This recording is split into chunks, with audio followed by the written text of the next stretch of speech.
Alléluia, Alléluia, Alléluia, Alléluia, Alléluia, Alléluia.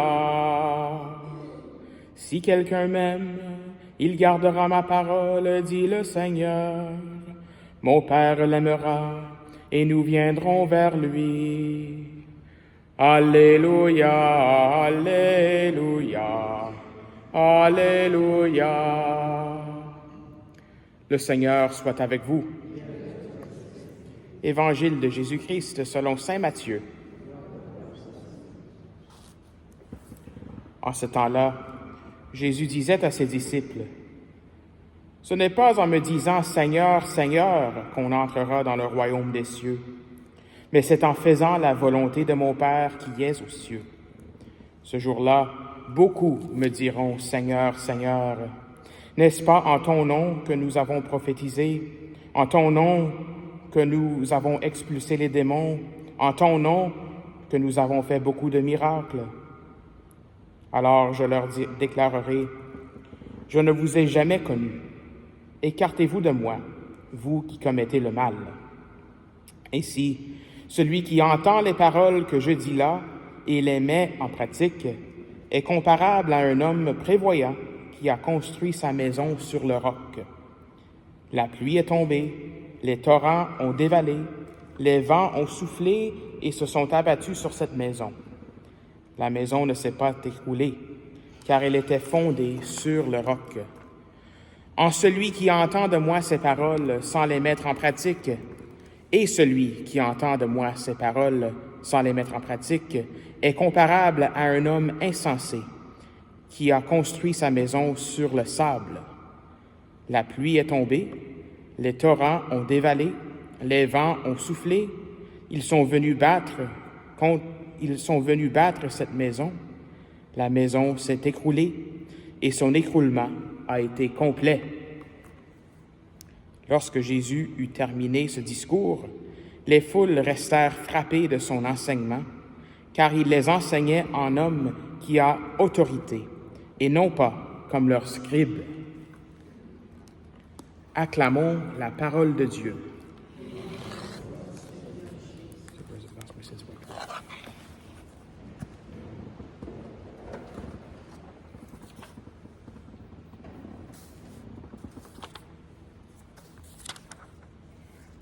Alors, nous sommes aujourd'hui à la fin du chapitre 7 de l'Évangile de saint Matthieu. Nous terminons donc aujourd'hui ce fameux discours de Jésus du Sermon sur la montagne, qui est 3 chapitres en fait de l'Évangile de saint Matthieu, 5, 6, 7. On a commencé cela il y a quelques semaines. J'ai regardé dans mon petit crayon ici et on a commencé ça le 10 juin. Ça fait depuis le 10 juin qu'on lit ce sermon sur la montagne ou qu'on l'entende. Et d'une certaine manière, quand on veut lire quelque chose de rapide, c'est ça que j'ai appris quand j'étais à l'université, si on a besoin de juste lire les grandes lignes de quelque chose, ce que je faisais à l'université, je faisais pas ça au séminaire, je lisais tout au séminaire, mais à l'université, quand j'étais en chimie, tout ça, si on voulait voir les grandes lignes de ce que Jésus avait dit ou de ce que n'importe qui avait dit dans leur discours, dans un article, ce qu'on faisait, on lisait l'introduction, la première petite partie. Ensuite, on regardait les graphes, les schémas, les illustrations, rapidement. Et ensuite, on lisait la conclusion. Alors aujourd'hui, nous avons la conclusion de ce discours. Ce n'est pas en me disant « Seigneur, Seigneur » qu'on entrera dans le royaume des cieux, mais c'est en faisant la volonté de mon Père qui est aux cieux. Celui qui entend les paroles que je dis là et les met en pratique est comparable à un homme prévoyant qui a construit sa maison sur le roc. Ça, c'est la conclusion. Jésus ici nous dit que c'est pas tout simplement des idées qu'il nous dit. Souvent, on peut penser à ça, ces discours de Jésus, ce que Jésus dit, c'est comme des idées, c'est sur le niveau de l'intellect. Ou bien ce sont des idées qui sont inatteignables. Jésus nous dit aujourd'hui que ce n'est pas juste avec des idées, ce n'est pas juste en disant « Seigneur, Seigneur », mais c'est en les mettant en pratique. C'est incarner ça dans notre vie. Dans notre culture aujourd'hui, c'est souvent cela que le monde aimerait que nous, les croyants, nous fassions. Hein? On garde nos idées, on garde notre religion à nous-mêmes. En autant qu'on conforme à notre culture, on garde nos idées et notre religion à nous-mêmes. En autant qu'on se conforme, on ne dérange pas personne autour de nous, ça va bien aller. C'est ça que notre culture nous dit aujourd'hui.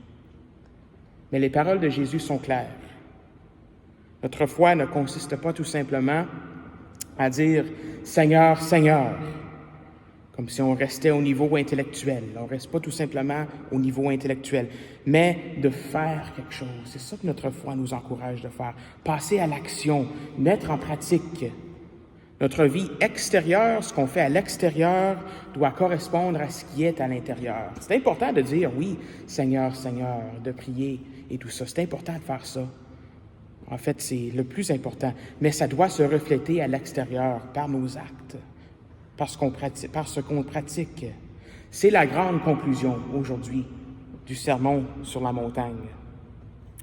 Et Saint Cyril d'Alexandrie, en anglais Cyril of Alexandria, il ne vient pas d'Alexandria, proche de Cornwall, il ne vient pas de là, il vient de Alexandrie, c'est en Égypte.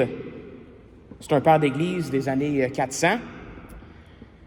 Et on célèbre lui aujourd'hui. Il a compris cela, il a compris qu'il fallait passer à l'action.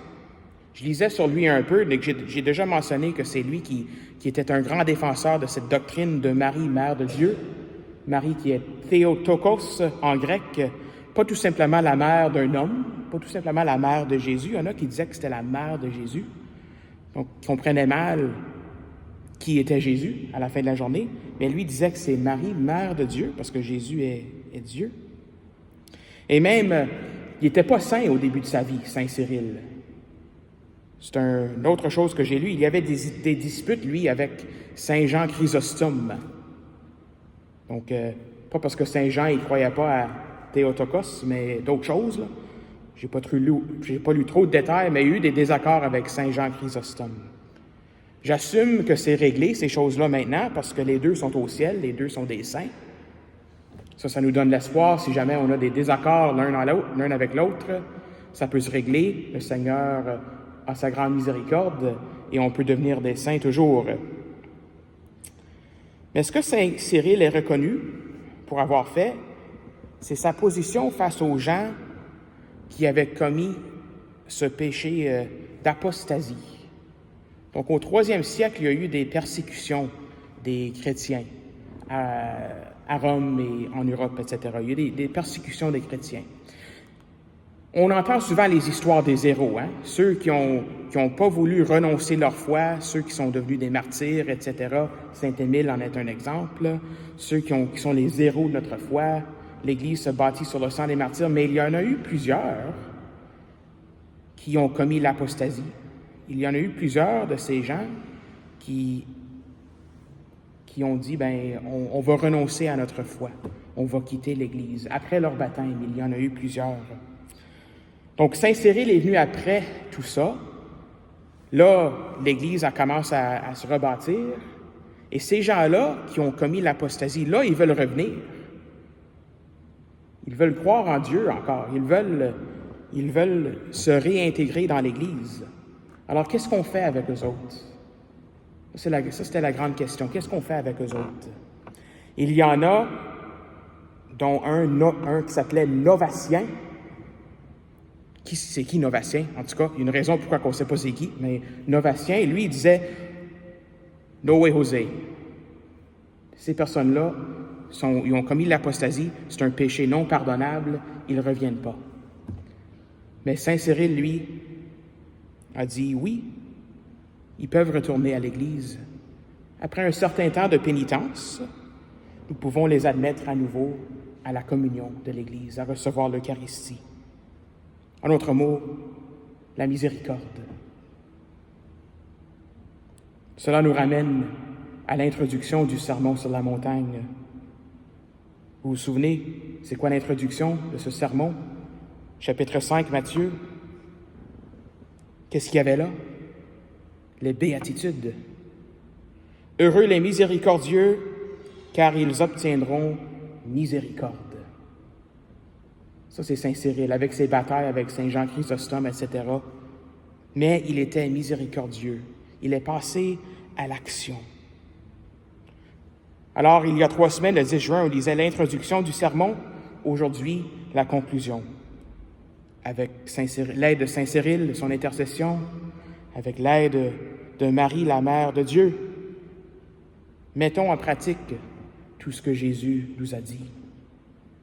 Marie dit aux noces de Cana, elle dit aux noces de Cana à un serviteur, « Faites tout ce qu'il vous dira. » En d'autres mots, comme le dit Jésus, celui qui entend les paroles que je dis là et les met en pratique est comparable à un homme prévoyant qui a construit sa maison sur le roc.